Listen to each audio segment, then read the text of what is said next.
બિહાર વિધાનસભા ચૂંટણીનું પરિણામ આવી ચૂક્યું છે. એનડીએ બિહારમાં ઐતિહાસિક જીત મેળવી છે. બમ્પર જીત સાથે એનડીએની સરકાર ફરીવાર બિહારમાં બનવા જઈ રહી છે. આ પરિણામની વાત કરીએ તો 243 બેઠક પૈકી 101 અને 101 બેઠક પર ભારતીય જનતા પાર્ટી અને જેડીયુ ચૂંટણી લડી હતી, જ્યારે અન્ય બેઠકો સાથી પક્ષોને ફાળવવામાં આવી હતી. આ 101 બેઠક પૈકી 95 સીટ પર ભારતીય જનતા પાર્ટી આગળ ચાલી રહી છે. અત્યારે સાંજે 5 વાગ્યા સુધીના આંકડાની વાત કરીએ તો જેડીયુ પણ 101 પૈકી 80%, એટલે કે 80 સીટ પર જેડીયુ પણ આગળ ચાલી રહી છે. સ્ટ્રાઇક રેટની વાત કરીએ તો ભારતીય જનતા પાર્ટીનો સ્ટ્રાઇક રેટ 90% જેટલો છે અને જેડીયુનો સ્ટ્રાઇક રેટ પણ 80% જેટલો છે.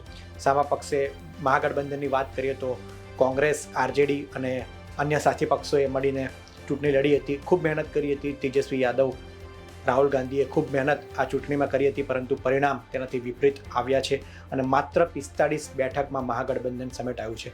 તેમાં પણ ખાસ કરીને વાત કરીએ તો આરજેડી અત્યારે 25 બેઠકો પર આગળ ચાલી રહ્યું છે, જ્યારે કોંગ્રેસના તો સુપડા સાફ થઈ ગયા હોય તેમ માત્ર 4 બેઠક પર કોંગ્રેસ આગળ ચાલી રહ્યું છે.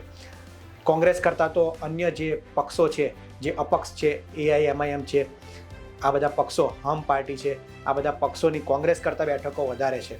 ત્યારે હવે કોંગ્રેસનું અસ્તિત્વ આગામી સમયમાં શું રહેશે તે પણ એક સવાલ રહેલો છે, કારણ કે એક બાદ એક તમામ એ વિસ્તારમાં, તમામ રાજ્યોમાં કોંગ્રેસની હાલત એ ખરાબ થતી જાય છે. હરિયાણામાં કોંગ્રેસે હાથમાં આવેલો કોડિયો છીનવાયો છે. બીજી તરફ દિલ્હીમાં પણ તેમને સફળતા નથી મળી. ત્યારબાદ હવે બિહારનું પરિણામ પણ કોંગ્રેસથી વિપરીત આવ્યું છે. ત્યારે બીજા પક્ષે વાત કરીએ તો આ વિધાનસભા ચૂંટણીમાં ગુજરાત મોડેલ પણ એક અસરકારક સાબિત રહ્યું, કારણ કે જે પ્રમાણે CR પાટીલ કેન્દ્રીય મંત્રી છે તેમને સહપ્રભારી બનાવવામાં આવ્યા હતા. ભારતીય જનતા પાર્ટીના સહપ્રભારી તેઓ બિહારમાં હતા.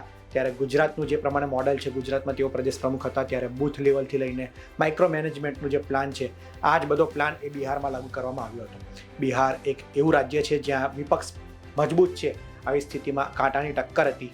એનડીએ અને મહાગઠબંધનમાં કાંટાની ટક્કર હતી, પરંતુ તેમ છતાં વન સાઇડેડ પરિણામ મેળવવામાં એનડીએ સફળતા હાંસિલ કરી છે. તેમાં CR પાટીલનું પણ મોટું યોગદાન માનવામાં આવે છે, કારણ કે જે પ્રમાણે તેમને ગુજરાતમાં અનુભવ છે, ગુજરાતમાં પ્રદેશ પ્રમુખ હતા ત્યારે તેમણે જે ફોર્મ્યુલા લાગુ કરી હતી તે ફોર્મ્યુલા બિહારમાં પણ લાગુ કરવામાં તેઓ સફળ રહ્યા છે અને એક ઐતિહાસિક જીત ભારતીય જનતા પાર્ટીએ અને એનડીએને અપાવી છે. આ અંગે CR પાટીલે શું કહ્યું તે પહેલાં સાંભળીએ. બિહારના મતદાતા ભાઈ બહેનોને ખૂબ ખૂબ અભિનંદન આપું છું કે એમણે બિહારના હિતમાં, બિહારના વિકાસ માટે, બિહારની આવનારી પેઢી માટે એમણે સમજદારીપૂર્વક માનનીય પ્રધાનમંત્રી શ્રી નરેન્દ્ર મોદી સાહેબમાં, શ્રી અમિતભાઈ શાહ સાહેબમાં, શ્રી નીતિશ કુમારજીમાં જે વિશ્વાસ બતાવીને ડબલ ઇન્જિનની સરકાર પુનઃ બનાવવા માટે એમણે અને નીતિશ કુમારજીને 10મી વાર મુખ્યમંત્રી બનાવવા માટે એમણે જે મતદાન કર્યું છે, એમને મતદાતાઓને નમન છે. એમની સમજદારીને અને એમને જે રીતે જંગલરાજને અટકાવવા માટેનો ભરપૂર પ્રયત્ન, તાકાત લગાવી, ત્યારે ડર ઊભો થયો કે જંગલરાજ ફરી આવી રહ્યું છે અને બિહારમાં રહેતા અને બિહાર બહાર રહેતા બિહારના લોકોએ પણ એકજૂટ થઈને બિહારમાં જાગૃતિ ફેલાવવાનો પ્રયત્ન કર્યો અને આ પરિણામ જે આવ્યું છે એ ખરેખર અકલ્પનીય છે.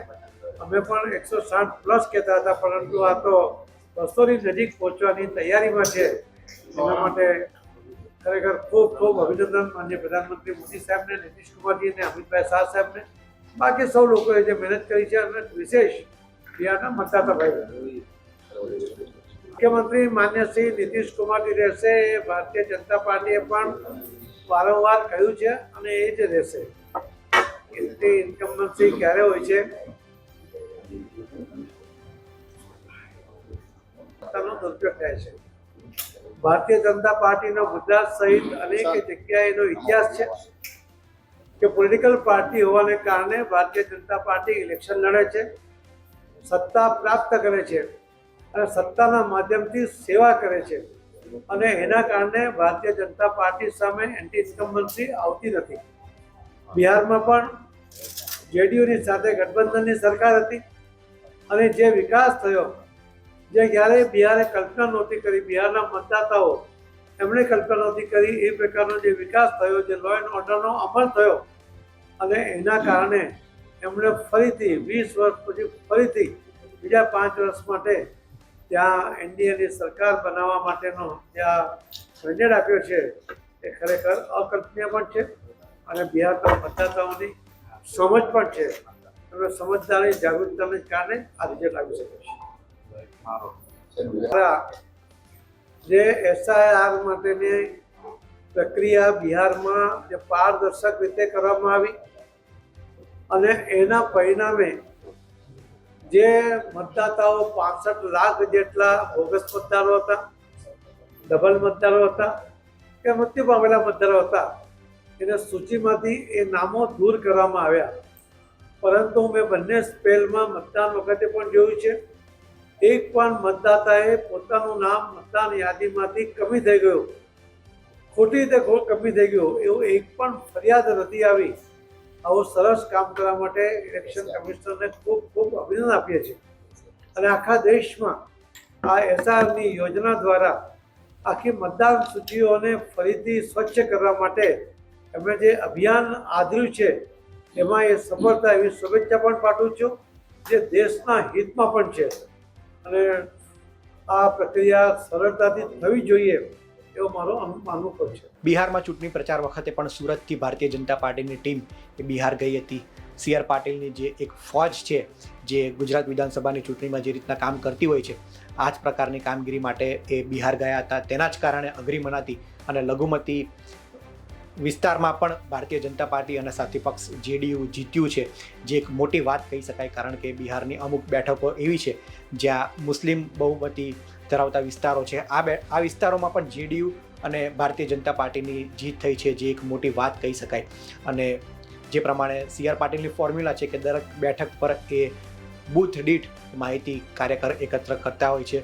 અને પેજ પ્રમુખની જે વાત છે, ગુજરાતમાં પેજ પ્રમુખની તેમણે ફોર્મ્યુલા લાગુ કરી હતી, તે જ ફોર્મ્યુલા તેમણે બિહારમાં અપનાવી છે, જેના કારણે બમ્પર જીત મેળવી છે. અને આ ઉપરાંત તેમણે જ્યારે સુરતમાં હતા ત્યારે સુરતમાં પણ બિહારીઓને સંબોધન કર્યું હતું. બિહારના લોકો જે સુરતમાં આવીને વસ્યા છે, ગુજરાતમાં રહે છે, તેમને સંબોધન કર્યું હતું. અને જે પ્રમાણે ગુજરાતમાં વિકાસ થયો છે તે પ્રમાણે બિહારમાં વિકાસ થશે તે વાત કરી હતી. આ બધા સમીકરણો પણ ચૂંટણીમાં ખૂબ અસરકારક રહે છે.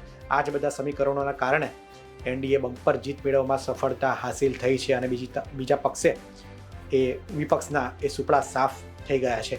વિપક્ષની વાત કરીએ તો કોંગ્રેસની તો સ્થિતિ કથળેલી છે જ. કોંગ્રેસની સ્થિતિ અત્યારે એવી છે કે અન્ય જે અપક્ષમાં લડે છે AIMIM જે પાર્ટી અસદુદ્દીન ઓવૈસી, એ પણ 5 સીટથી આગળ ચાલી રહી છે. બીજી તરફ કોંગ્રેસ એ માત્ર 4 બેઠક પર આગળ ચાલી રહી છે, જે કોંગ્રેસ માટે પણ એ આત્મમંથન કરવાની જરૂર છે. કારણ કે એક બાદ એક સતત તમામ જગ્યાએ કોંગ્રેસ એ હારતી જાય છે, ત્યારે કોંગ્રેસને બેઠું થવા માટે તો ઘણી વાત થાય છે, પરંતુ પરિણામ ગ્રાઉન્ડ રિપોર્ટ કંઈક અલગ જ આવતા હોય છે. ત્યારે શું આગામી સમયમાં પણ આ બિહારના વિધાનસભા ચૂંટણીની પરિણામની અસર થશે કે કેમ? કારણ કે અન્ય રાજ્યની વાત કરીએ તો પશ્ચિમ બંગાળમાં વિધાનસભાની ચૂંટણી યોજાવાની છે, ત્યારબાદ 2027માં ગુજરાતમાં વિધાનસભાની ચૂંટણી યોજાશે, અન્ય રાજ્યોમાં યોજાશે. ત્યારે બિહારના ચૂંટણી પરિણામની કેવી રીતની અસર રહેશે? કારણ કે જે પ્રકારે લોકસભામાં એક નેરેટિવ સેટ થયો હતો, વિપક્ષ મજબૂત થયો હતો, પરંતુ ત્યારબાદ એ સતત સ્થિતિ ઓછી કઠડતી ગઈ. વિપક્ષની સ્થિતિ મહાગઠબંધન એક મજબૂત સ્થિતિમાં હતું, પરંતુ જ્યારે રાજ્યની વાત કરીએ, વિધાનસભાની વાત કરીએ, ત્યારે વિધાનસભામાં આ ગઠબંધન ટકતું નથી ભારતીય જનતા પાર્ટી સામે. ત્યારે આની આગામી સમયમાં અસર કેવી રહેશે તે પણ જોવાનું રહ્યું. આ રિપોર્ટમાં હાલ આટલું જ. ધન્યવાદ.